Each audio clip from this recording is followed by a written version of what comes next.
Hello అండి, ఈరోజు అందరికీ కూడా నేను పన్నీర్ బిర్యానీ తయారు చేయడం చూపిస్తానండి. చాలా ఈజీగా అయిపోతుంది.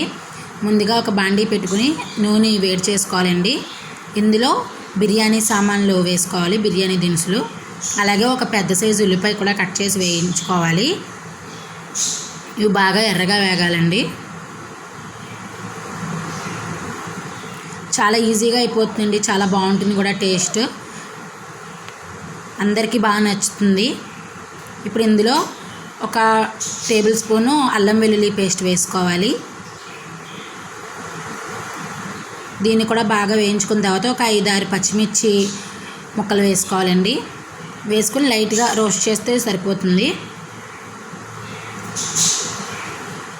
బాస్మతి రైస్ అయితే గ్లాస్కి 2 గ్లాసులు వాటర్ పోసుకున్నానండి నేను.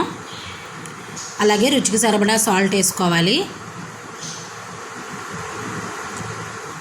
నీళ్ళు మరగనివ్వాలండి బాగాను. అలాగే నేను ఇందులో ఒక పెద్ద సైజు బంగాళదుంప వేసుకుంటున్నాను. మీరు కావాలంటే వేసుకోవచ్చు, లేదంటే స్కిప్ చేసేయండి.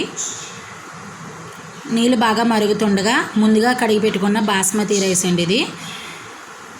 బాస్మతి రైస్ని వేసుకోవాలి మనం.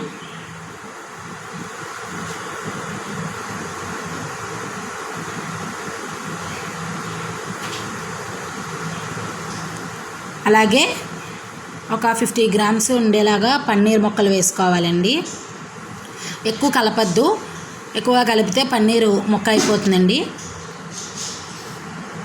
ఇప్పుడు దీన్ని మూత పెట్టేసుకోవాలండి మనం.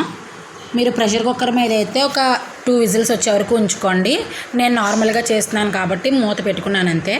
చూశారు కదండి, పొడి పొడిలాడుతూ ఎంత బాగుందో. ఎక్కువ కూడా కలపద్దండి పైనుంచి కిందకి.